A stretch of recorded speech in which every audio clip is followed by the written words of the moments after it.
Hello, so today we're going to be talking about on-camera Speedlight flash guns. In particular, this thing, which is the Canon 430 EX Mark II RT. Now, I've been using this for about a year, and you know me, I like to speak to you about these things from a point of experience rather than just my opinion on the specs or whatever. So I've been using it for a while in my life as a professional photographer. And if you want the long story short, it's really good. But a bit expensive. If you want a bit of a deeper dive, then let's just kind of carry on into the video.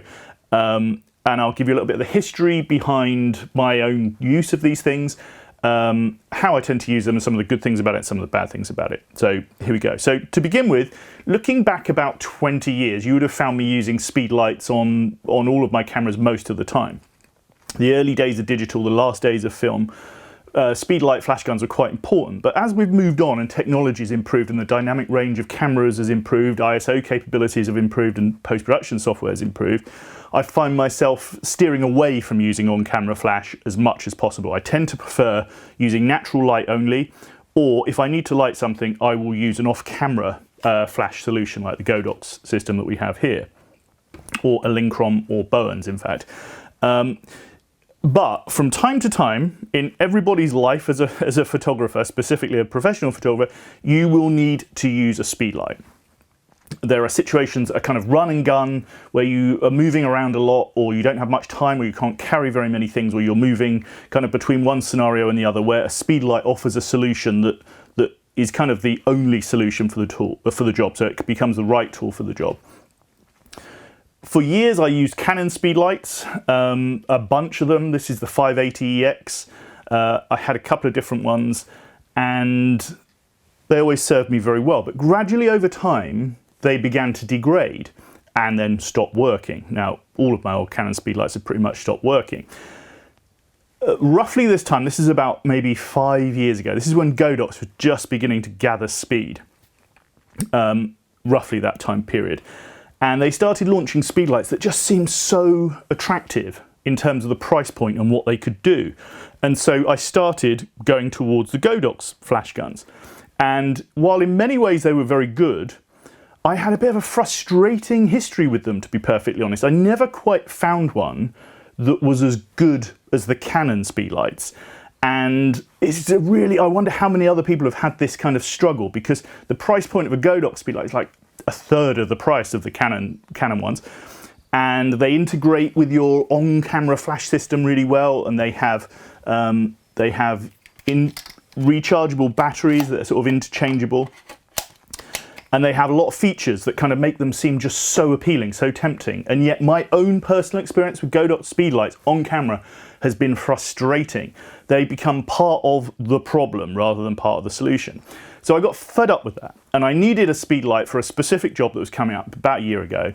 And so I started looking around at what was available, and there's loads of other alternatives now. But I thought, you know what? I'm going to go back to Canon. And I started looking around, and they have a variety of different flash guns now. And I settled on this, which was the 430EX Mark III RT. And the RT is all about the radio transmission. I'm not going to go into that today, because for me, a Speedlight is at home on top of the camera. I know it will do amazing things off the camera with the various different transmitters, but for me, the purpose of this flash gun is to be on the camera. So I'm only talking about it on camera today. And the moment that I got it out of the box, I kind of knew that it was kind of right for me, because it kind of is compact, small, rugged. It just kind of is one of those products that feels right. Now, Canon have this habit of producing equipment that is kind of, no one really talks about it. It's not really headline grabbing so much, but it just kind of gets the job done. And that has been my experience of this ever since I've had it. It runs on AA batteries, which is a bit annoying if you're used to having rechargeable packs. But I use these Any-Loop batteries, which are rechargeable, and they're quite expensive, but they last really well.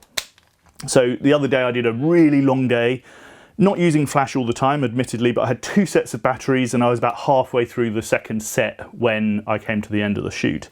Everyone will have to find, you know, obviously that depends very much on usage. It clips onto the camera really kind of beautifully, and these R5s have this weak hot shoe on the top. Don't know if anyone else has had that problem. Mine's gone funny twice now. I've had to fix it twice.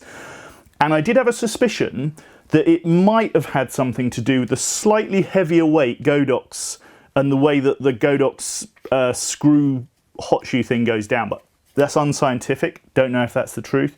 Whereas the Canons have this sort of slightly softer lever which kind of pulls across.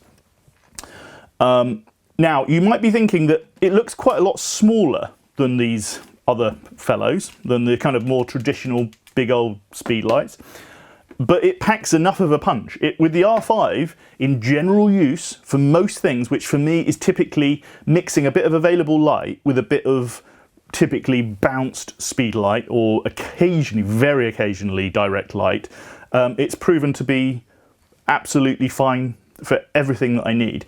And I make this video because I wonder how many other people are using modern Canon cameras and are struggling with Speedlights not really doing what they say that they should do, because this is the solution to that. You just put it on, you put it into TTL mode, kind of forget about it, and it gives you reasonable light most of the time, which is exactly what I want from something like this. I want to basically be able to forget about this when it's in on-camera mode.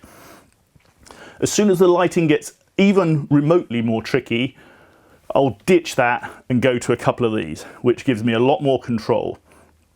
Okay, so let's talk a little bit about any negatives with this flash gun. So there are a few, but if I'm being completely honest, I'm kind of picking. So the first problem, I don't know if you can see, is that there is a lever. I'll just explain it because you don't actually need to see, which says off, lock and on. And the nature of it means that, you know, I don't really want to lock this thing. I don't think I've ever had need to lock it. Maybe some people do, I don't. But the lock is kind of where the natural on is, if that makes sense. So I keep locking it by accident, and then when I go to make a change, I find that it's locked and I need to go back to it, which doesn't sound like a big deal, but on a long shoot it becomes a bit annoying over time.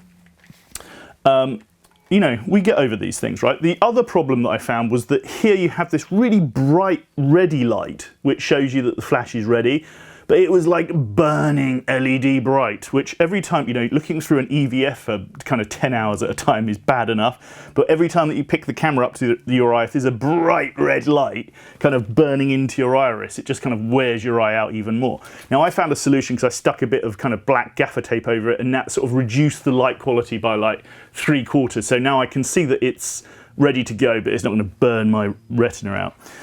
The other vaguely annoying thing is that to access the high-speed mode, which means that you can shoot at shutter speeds over 200th of a second, is one click too far away. And that becomes a bit annoying if you're kind of inside to then outside to inside and then outside shooting, and you want to go from normal mode to high-speed mode quite regularly. I've just found it ever so slightly annoying within the menu system, but that is it. It has the ability to bounce and twist and do all of the different moves that you want to do up here without any problem at all. Really nice action. And again, like I say, the light quality and the way that it balances with the R5 sort of exposure system seems to just work really well, and you get a lot of hits. You know, the other day on this shoot, I probably shot 1,000 frames, and there wasn't. I don't remember seeing any where the flash went kind of either massively too hot or not bright enough. It was kind of doing its job in TTL mode. Whereas if I'd been using one of these Godox things, I would have had probably, off the top of my head, a sort of 20% miss rate of the flash either being too hot or not firing or some problem, which I'm sure other people will have different experiences. Let me know. And I'm sure that there are, you know, some Godox flash guns that are brilliant and people have had great success with, and other makes as well. Which brings me on to two more negatives. One is the price. This is about £270 in the UK, and that is nearly 3 times the price as you can get a sort of third-party flash gun for. And for a lot of people, me included for a while, that was just kind of a bit off-putting. But the way I see it is that these things, these third-party flash guns, are all part of the problem. something like this is part of the solution for me anyway. When you get it in the box, you get this lovely little pouch that it fits into, which has a belt strap on the back, which is kind of handy, I suppose. I haven't used it yet, but you know, you never know. And then you get a bunch of other stuff in here, which I don't fully know what it actually is, because I've not actually taken it out, to be perfectly honest.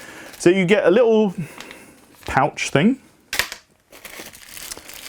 That's just a bag. You get one of these, which is a orange thing that clips over the top. I haven't actually put it on there at all, but look at that. If you need to warm your light up, you got it. Not something that I'm not into all of that stuff with on-camera flash. And you get a little diffuser, which I guess goes over there some way, shape or form to soften the light. I'm not into all of that stuff at all. I just like to keep things really simple with on-camera flash, run and gun. I want it to just do what I want it to do, which is to deliver a balanced amount of light onto my scene, fill in the flash, make nice quality light, and recycle quick enough so that I can take a burst. Does it recycle quick enough? Let's have a look. Let's put this on. So we're on 400 ISO at 5.6. That's not too bad. You know, what more do you want? What happens if you put it on the really fast drive mode, I wonder? Let's have a little look, just because we can. Okay, high speed continuous.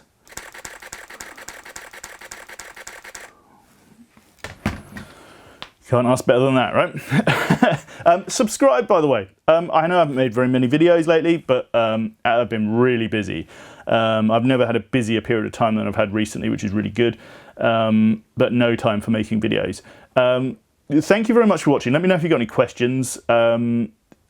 Yeah, and has this really nice dial on the back, which means that you can set it up in the custom functions to dial your exposure, plus a stop or minus a stop or whatever you want. And that works really well. It's a really good bit of kit. Thank you very much for watching. Goodbye.